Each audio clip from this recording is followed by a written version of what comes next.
I'm here for the PlayStation 2. It's the best entertainment system to hit the world. We use what we call agent technology. When you move a group, it's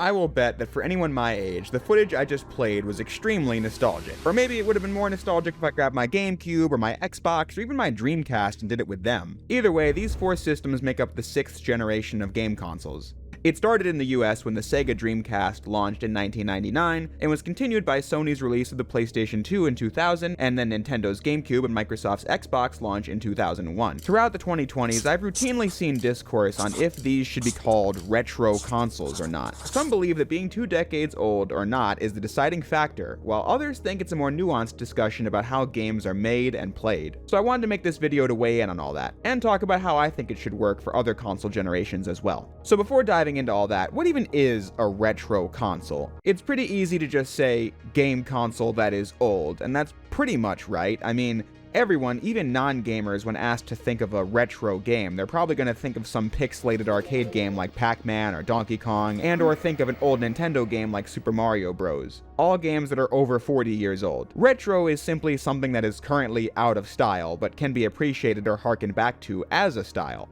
It can be done for fashion, interior decorating, watching a movie on a CRT with a VHS tape, or listening to your favorite albums on a turntable. From my observation, things are in style for one decade, go out of style in the next, and make a comeback in the next, often because people become nostalgic for it. In the realm of video games, nostalgia definitely works on a roughly 20-year cycle. For example, the first major time where retro games became mainstream and we started getting legacy sequels and retro throwback titles was in the late 2000s. By that point, it had been 20 years since the original Nintendo was in its prime. In the time since, the technology for games was growing rapidly each and every year. By 2008, the people who grew up with the NES could look back and really want to play a lot more games like that again. But back then, the divide between what was a retro game and what was a new game was pretty clearly defined. You had pixelated side-scrollers from the NES, Genesis, and SNES as retro games, and then the 3D open-world games and shooters from the 2000s as the new game, with the 5th generation of consoles sitting somewhere in between, feeling retro in some elements like the graphics and gameplay, but somewhat modern with how it was the first generation with primarily 3D graphics. But now it's been 20 years since the Xbox 360 came out. The same amount of time that passed between the release of the NES and the Xbox 360. So, how does the classification of retro game expand as a result? That's the thing that differs for each person.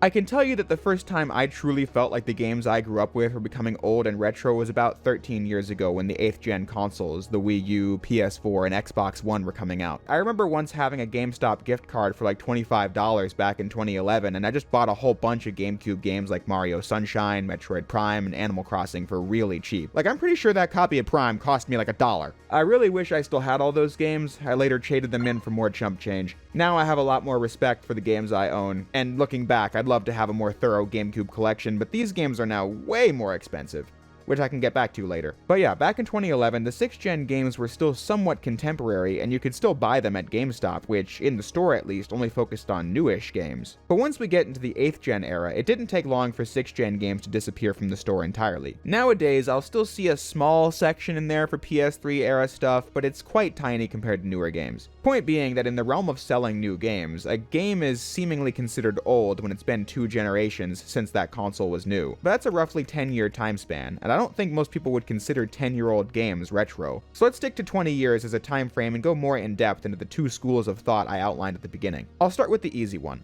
I'm going to call it the time-based view.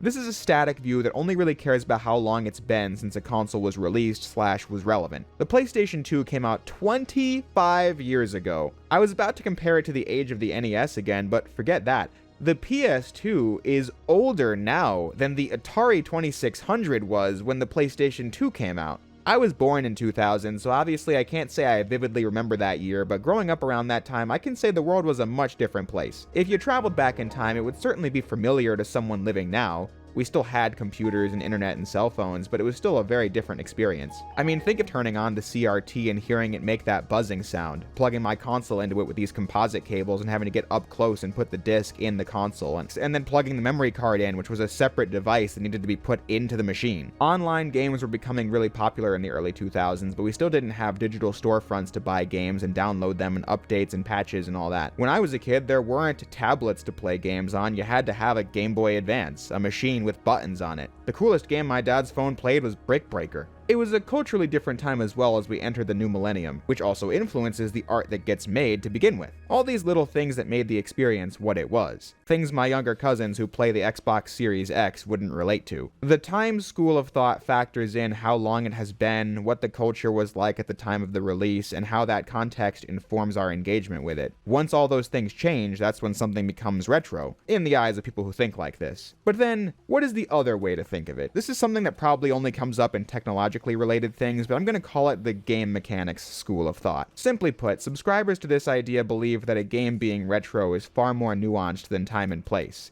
That Super Mario Bros. Isn't just retro because it's 40 years old, but because of the way it was made and how that's not how mainstream games are made today. Back in the side-scrolling days, most games were about replaying them, mastering them, getting the high score in the fastest time, and so on and so forth. It was something that guided the design of the game from top to bottom. Games would be pretty simple and easy to pick up and play, but challenging to master. Again, it was the entire thought process behind how to make a game that is totally different from then to now. Some would argue that the PS2 era in some ways isn't retro because back then, 20 years ago, you could play games online. Open world sandbox games were coming out, military shooters were popular, games were putting more emphasis on story and dialogue and cutscenes that were praised for adding a cinematic element to the experience. These are all trends that have carried on to this day.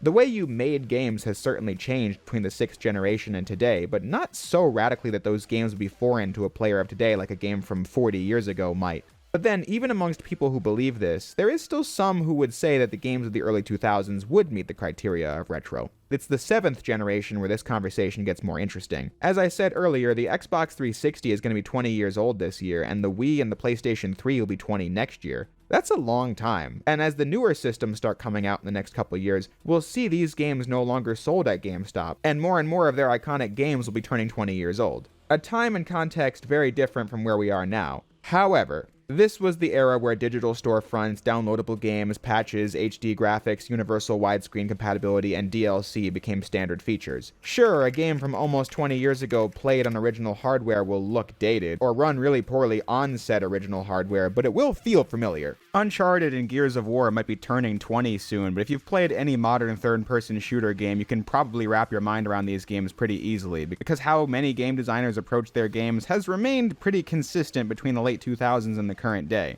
I feel like games today have a lot more variety than the late 2000s as the military-type shooter game was so popular back then, but still, AAA games then and now are pretty comparable. But then I think that's an inevitable thing when talking about technology and how it evolves. Video games from their inception, from the very first generation to the 7th generation, was like an arms race for who could get the best graphics and sound and gameplay, experimenting with a lot of different stuff as the technology would take a huge leap each generation. But then, things started to settle and became more standard in the 7th generation. To the point where you could take a game like Metal Gear Solid 4, remove it from its original hardware that saw the game run pretty poorly a lot of the time, make it 4K and 60 FPS, and it's basically the same thing as a new game, despite originally releasing almost 20 years ago. The same thing can be said for movies, though, and how their tech has evolved. You look at the green screen effects in a movie like Return of the Jedi, and it was dated within a decade, but then big budget movies made like 20 years ago could release today and be pretty contemporary. Honestly, you could argue some of them might have better CGI than newer movies, but that isn't the subject of this video. The point is, the fact that game design has been pretty consistent across the various genres in the last 2 decades is kind of inevitable after how much evolution video games did in its infancy. But still, the fact remains that many do believe that would exclude a title like Batman Arkham Asylum from being considered retro despite releasing a long time ago. So between these two camps, which one do I sit in? I'm glad you didn't ask, because I'm about to tell you. If you put a gun to my head, I'd pick the time-based camp. Even looking at 7th gen games, there are noticeable differences that you wouldn't see today, like games barely being able to maintain 30 frames per second, or bare-bones options menus that pale in comparison to the detailed detailed stuff you'd find even in console games from the current decade, or the prevalence of the military shooter above other games and genres. Specific things that mark the late 2000s of gaming compared to today. It's different enough to be retro in my eyes, and will continue to be so as time marches on, but I think it's also a bit of a sliding scale. Like, I don't think it's static. I think retro games can be a massive umbrella term that holds everything from the Magnavox Odyssey to the Xbox 360, but obviously they aren't the same thing. So within that umbrella term, I'd say you'd have ancient games like the first two console generations. These are games that are so old that people of today generally are only interested in them in a historical sense. Then there are vintage games like the third and fourth console generations. These are games that are more like modern stuff, and that you can play the games from start to finish, and they have an ending and all that. Not to say none existed like that before the NES era, but that became the norm from Gen 3 and onward. Mainstream games aren't made like NES, SNES, and Genesis games anymore, so they are vintage in a way, but still do have a broad appeal when made accessible to modern players. And then you have games that are merely old, like Gen 6 and 7. They're obviously not new games, but they're pretty similar to games made today. And then the 8th and 9th gens would be modern games. Something like the 5th generation kind of rides the line between vintage and retro. The games were 3D and all that, but were often very experimental when it comes to controls and camera and things of that nature, as developers try to find the most optimal ways to make games in this new format. Similarly, I'd say the 7th gen rides the line between being old and modern, since it's so much like what came after, but is still getting up there in age and technology and all that. But yeah, that's my take on if the PS2 is a retro console or not.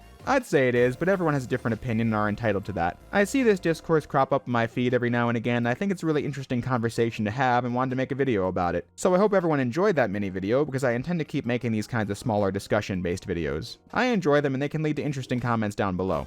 But that's about all the time we have for today, so I'll close the video by saying what I always do. If you made it this far into the video, I'd like to thank you for watching, and I'll see you next time.